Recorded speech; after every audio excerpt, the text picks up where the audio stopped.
दोस्तों, हमारे चैनल में आपका स्वागत है। कोरोना महामारी का समय आज है 8 जून। भारत में अनलॉकडाउन 1 या कहीं लॉकडाउन 5 की स्थिति शुरू हुई है। अभी कुछ क्लियर नहीं है, साफ नहीं है कि क्या होगा क्या नहीं होगा। कई राज्यों ने लॉकडाउन लगा के रखा है, छूट जरूर दी है, कई राज्यों ने लॉकडाउन खोल दिया है। पर 2,60,000 से ऊपर सरकारी आंकड़े के हमारे अब तक के कोरोना संक्रमित केस भारत में आ चुके हैं, जिनमें से काफ़ी ठीक भी हो गए। लेकिन एक समस्या, और जिस समस्या पर यह वीडियो है वो ये है कि क्या ये जो आंकड़े सरकार के द्वारा बताए जा रहे हैं, या क्या जो मौतों के आंकड़े बताए जा रहे हैं और जिससे एक लोगों के मन में बात बैठाई जा रही है कि ये महामारी में भारत के अंदर इस महामारी की वजह से मौतों का आंकड़ा उतना ऊंचा नहीं है जितना अन्य देशों जैसे कि यूरोप के कई देशों या अमेरिका में है। इस बात को लेकर मैं आपके सामने 3 ऐसे तथ्य रखने वाला हूं जिनसे ये पता चलता है कि जो सरकारी आंकड़े आ रहे हैं या जो आंकड़े बताए जा रहे हैं अलग अलग स्रोतों से, उनमें कुछ कमी है। पहला, किसी से मेरी वार्तालाप हुई और उन्होंने मुझे बताया कि, और यह वार्तालाप आज से लगभग महीना भर पहले हुई थी, कि मृत लोगों की संख्या काफ़ी ज़्यादा है,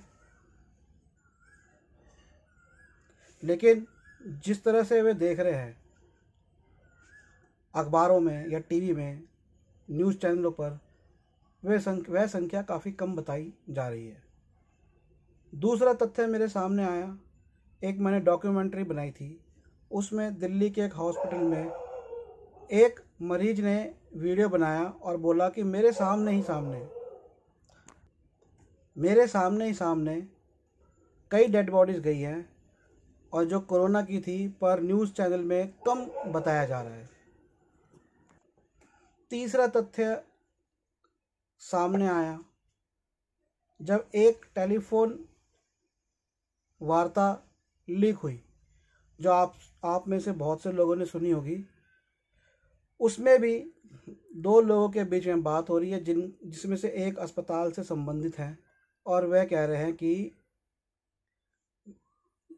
मृत लोगों की संख्या बहुत ज़्यादा है, आंकड़े कम हैं और संक्रमितों की संख्या भी ज़्यादा है। एक तथ्य मेरे सामने आया, हमारे एक रिश्तेदार हैं, उनकी मृत्यु हो गई कोरोना से और उनके बेटे से मेरी अभी बात हुई। उन्होंने बताया कि शमशान घाट में, जहाँ पर विशेष तौर पर कोरोना के लिए जो रखा गया है, वहाँ पर तो कोरोना संक्रमित भर भर के आ रहे हैं और सैकड़ों की तादाद में आ रहे हैं। पर जब टीवी न्यूज़ या न्यूज़ पेपर देख रहे हैं तो वो संख्या उनको इतनी नहीं लग रही है जो एक बताई जा रही है। तो उनके कहने पर ही मैंने ये वीडियो बनाया। उन्होंने कहा आप एक वीडियो बनाओ और लोगों को ये बात बताओ कि लोग इस बीमारी को हल्के में ना लें। मृत लोगों की संख्या बहुत अधिक है। आप चीन का उदाहरण ले सकते हैं। आज भारत में चीन से 3 गुना ज़्यादा संक्रमित हो चुके हैं। तो क्या चीन में अब तक 82-86 हज़ार ही संक्रमित हुए होंगे? आप बताइए। भारत में तो इतना लेट आया है। इसका मतलब वहाँ की सरकार ने आंकड़े छुपाए और पूरी दुनिया ये बात बोल रही है। तो ऐसा नहीं है कि वहीं की सरकार छुपाती है। हर देश के अंदर सरकार हाय तौबा नहीं मचवाना चाहती, फिर सरकार की जिम्मेवारी भी बढ़ जाती है। इसलिए सरकार, और इस बात को समझने की जरूरत है कि सरकार कौन है।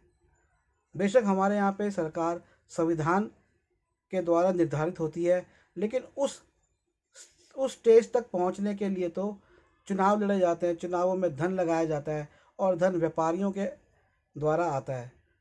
तो व्यापारी वर्ग, जो बड़े व्यापारी वर्ग, छोटे नहीं बड़े व्यापारी वर्ग, और जो उनके नेता, हमारे नेता नहीं उनके नेता, हम तो सिर्फ वोट देने का काम करते हैं।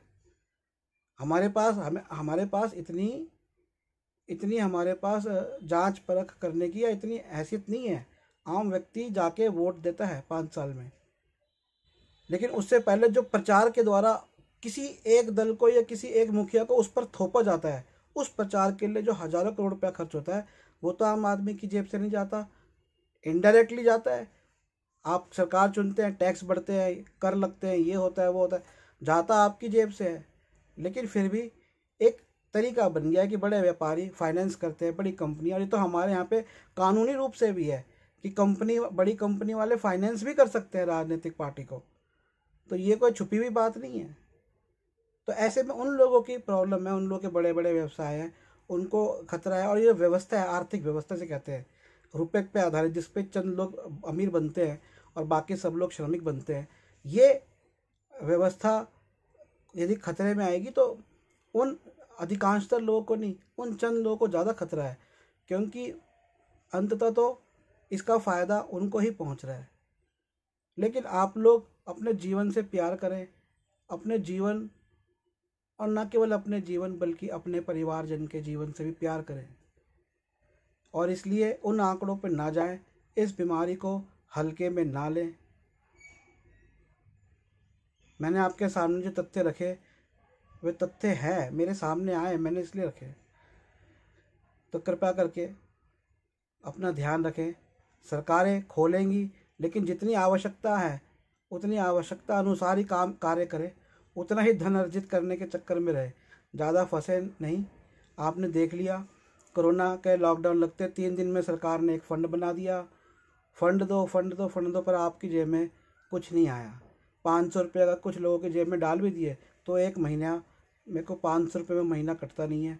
और अधिकांशतः मध्यम वर्गीय दुकानदार, छोटे दुकान लगाने वाले, फुटकर विक्रेता, छोटे मोटे कारोबारी, ट्यूशन पढ़ाने वाले, टीचर, नाई, धोबी, मोची, ठेला लगाने वाले, जो करोड़ों करोड़ों लोग हैं, उनके पास तो कुछ भी नहीं मिला। तो दोस्तों, कोरोना महामारी है, जैसे हैजा, प्लेग, पीला बुखार, हमने अपने चैनल पर ऐसी कई महामारियों के बारे में बताया है। आप इनको देखिए, इनको शेयर करिए।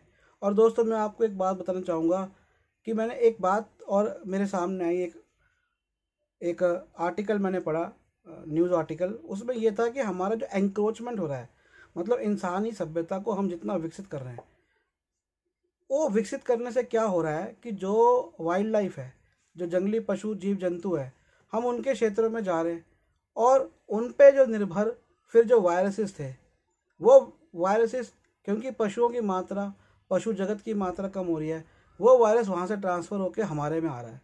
तो हमें अपने आप को सीमित भी करना है, हमें जंगलों को छोड़ना है, जंगलों को बढ़ाना है, और इनकी जानवरों की जनसंख्या को बहुत बढ़ाना है, ताकि वो बीमारी वहाँ रहे और साथ में ये जीव जंतु भी बचे रहे। तो दोस्तों, उम्मीद है कि आपको मेरी बात पसंद आई होगी। कोई गलती हो तो माफ़ करिएगा। सरकार से भी यही कहूँगा, जो बात है खुली है, साफ़ है, ना मुंह छुपाने की ज़रूरत है, ना ज़बान हिलाकर कोई ऊट पटांग या गलत, या इन बातों को गलत ढंग से पेश करने की ज़रूरत है।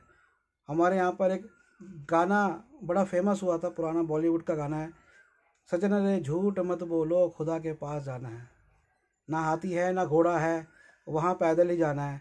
अब कोरोना काल में ये तो सिद्ध हो गया कि अर्थव्यवस्था नहीं चली तो आपकी खड़े खड़े ये गाड़ियाँ, ये ट्रेनें भी एक दिन रुक जाएंगी, तो हाथी भी नहीं मिलेगा और घोड़ा भी नहीं मिलेगा, तो वहाँ तो पैदल ही जाना पड़ेगा। तो खुदा के पास जाना है, भगवान के पास जाना है, तो झूठ मत बोलो। धन्यवाद।